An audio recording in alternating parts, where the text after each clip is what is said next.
The Assembly will hear an address by His Majesty King Abdullah II Ibn al-Hussein, King of the Hashemite Kingdom of Jordan. I request protocol to escort His Majesty and invite him to address the Assembly.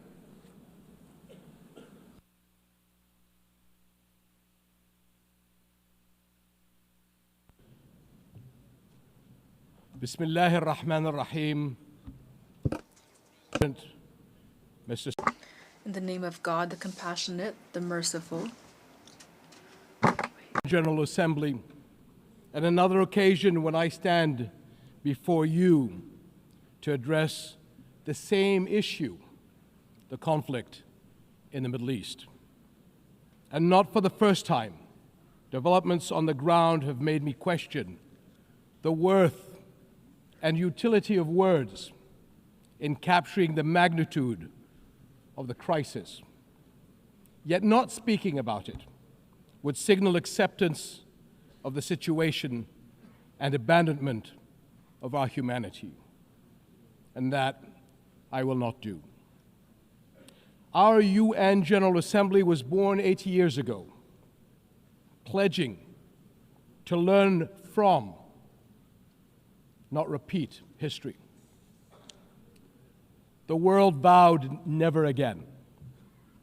However, for almost as long, Palestinians have been living through a cruel cycle of yet again, bombed indiscriminately, yet again, killed, injured, and maimed, yet again, displaced and dispossessed, yet again, denied rights, dignity, their basic humanity, yet again.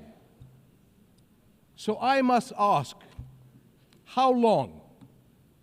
How long will it be before we find a resolution to this conflict, one that safeguards the rights of all sides and allows a level of normalcy in the lives of the families at its core?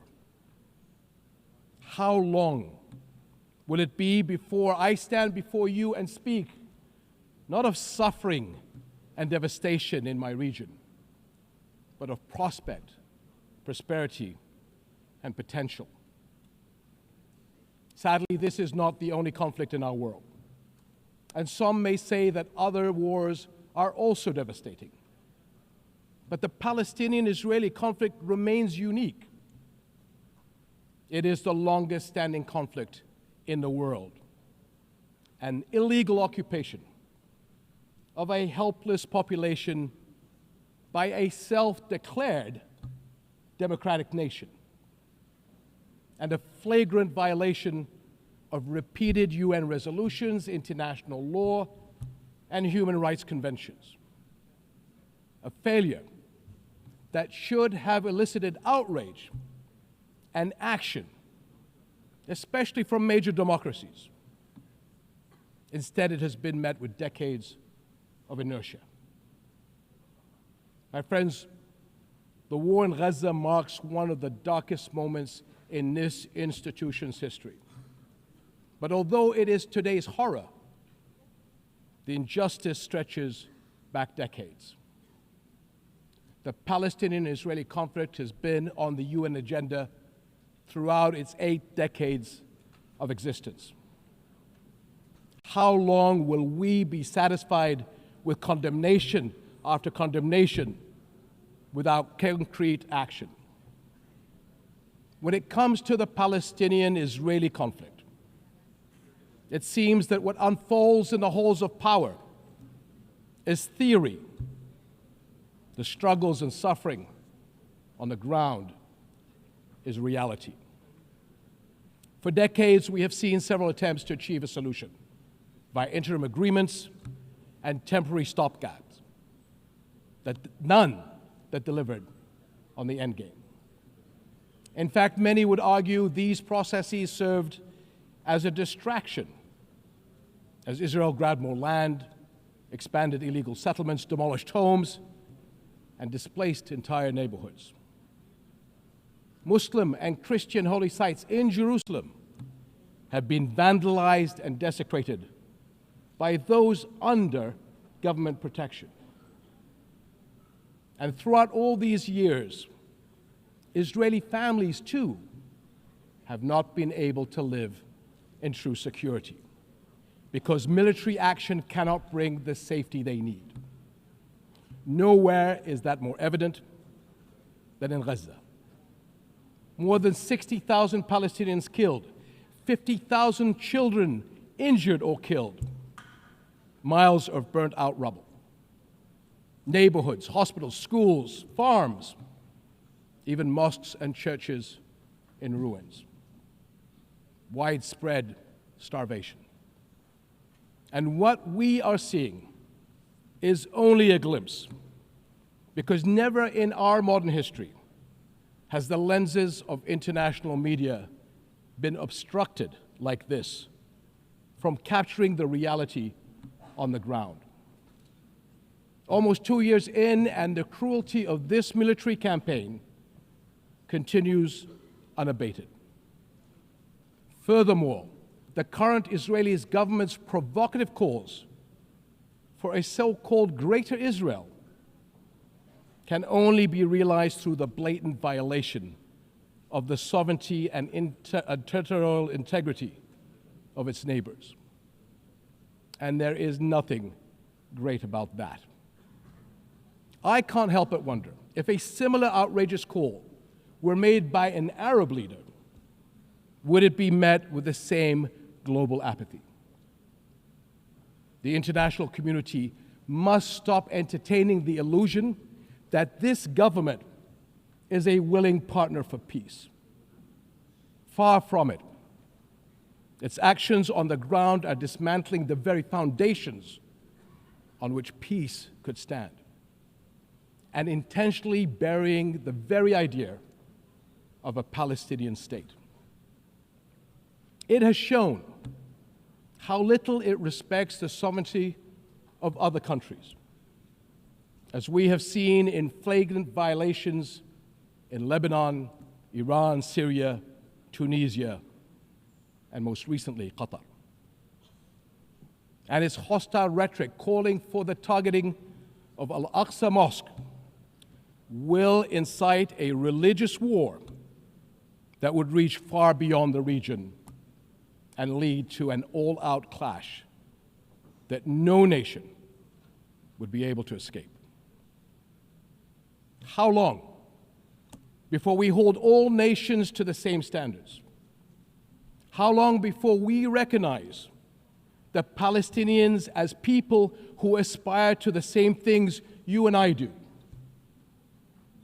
and we act on that recognition?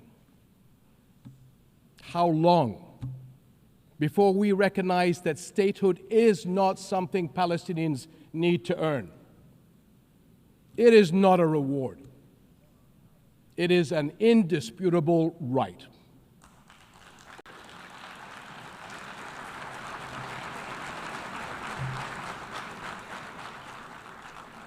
In Jordan, we are determined to work for a world in which people are secure in their homes, are safe to practice their faiths, and are able to live and thrive in dignity. As custodians of Muslim and Christian holy sites in Jerusalem, we safeguard these holy places against actions that violate the city's legal and historical status quo. Compromising the delicate balance in the holy city will turn it into a tinderbox that ignites global conflict. And Jordan is serving as the main base for international humanitarian response in Gaza, working by all possible means to provide critical supplies of aid and food. And we appreciate our regional and international partners. I'm also immensely proud of the many Jordanians, including men and women of Jordan Armed Forces, who are at the heart of this effort. Ground convoys, aircraft crews, doctors, nurses, and mobile medical staff who work even under fire to provide relief. These and countless others carry forward Jordan's deep heritage of compassion and generosity to a people in grave need. My friends, amid such darkness, there is a glimmer on the horizon. We are seeing more nations stepping up on behalf of a permanent ceasefire in Gaza, one that ensures the release of all hostages, unhindered humanitarian aid, and support for the Palestinian people as they rebuild. We all know that force is no foundation for security. It is a prelude for greater violence.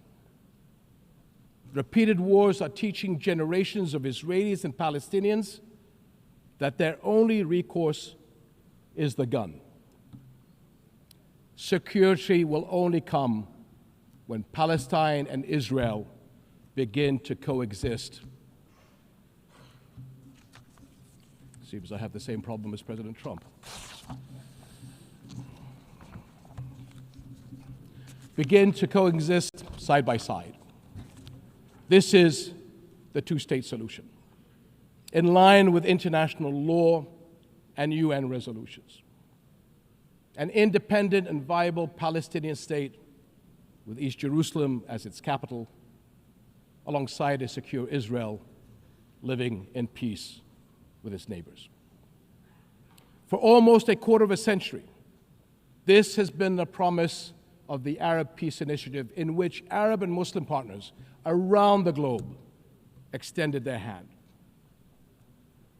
My friends, for the past 2 years, we have finally seen the world's conscience stirring in the courage of ordinary people from every walk of life and every corner of the globe, raising their voices as one and declaring, "It has been too long."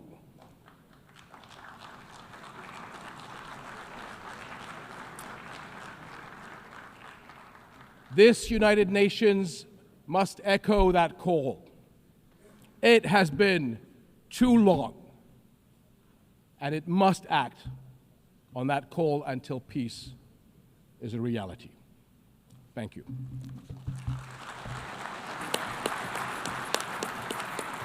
On behalf of the Assembly, I wish to thank the King of the Hashemite Kingdom of Jordan. The Assembly